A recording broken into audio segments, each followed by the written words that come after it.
Hello, I am Ritu.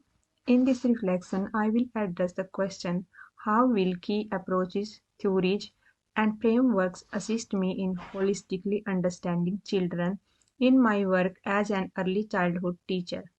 My premise is that achieving a deep professional understanding of a child requires an informed perspective that integrates historical wisdom with contemporary research based practice. I will always the historical, Montessori, and contemporary Reggio Emilia approaches, explore the foundational theories of Vygotsky and Bronfenbrenner, and connect these insights directly to the EYLF and the National Quality Standard. The historical Montessori approach informs my understanding by fundamentally changing the image of the child. It insists on viewing the child as a capable, self directed learner who possesses an inherent drive for knowledge. As an ECT, this approach teaches me that I must observe the respects the child's inner timetable and sensitive periods of development.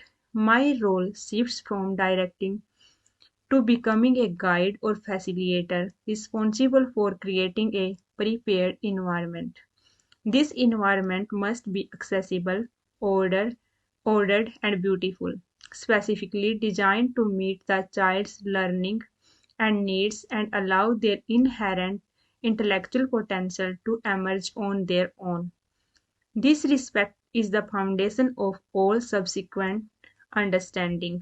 Furthermore, the Reggio Emilia approach helps me see children as creative thinkers who communicate in many ways.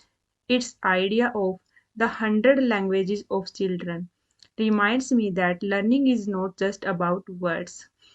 It is in their drawings, constructions, role play, and stories.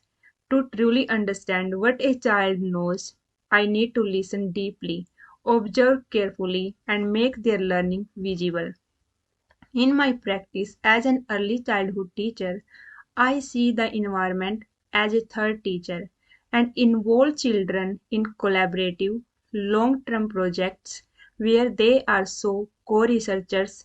Documenting their processes gives me real insight into their thinking. Vygotsky's sociocultural theory helps me understand how children grow.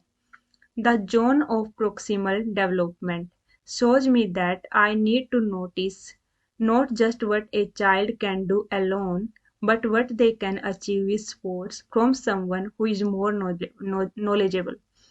I look for that just right challenge and use scaffolding through questioning, modeling, or prompting to help them move from what they know, what they can master.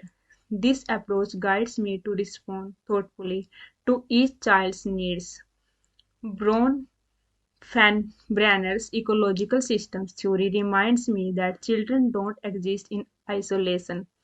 Their learning and well being are shaped by their family, school, community, and wider culture.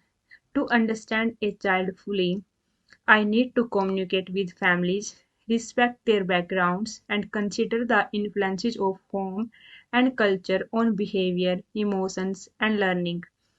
National frameworks help me put these theories into practice. The Early Years Learning Framework guides my planning and documentation, focusing on belonging, being, and becoming. I follow its cycle: observe, listening and documenting, analyze, identifying the ZPD, and plan, tailoring experiences to each child's context. The National Quality Standard, particularly Quality Areas 1 and 5, ensures my practice is ethical, high quality, and centered on each child. It's forced me to turn my understanding of children into respectful, consistent, and reflective teaching. In summary, my practice brings together multiple perspectives.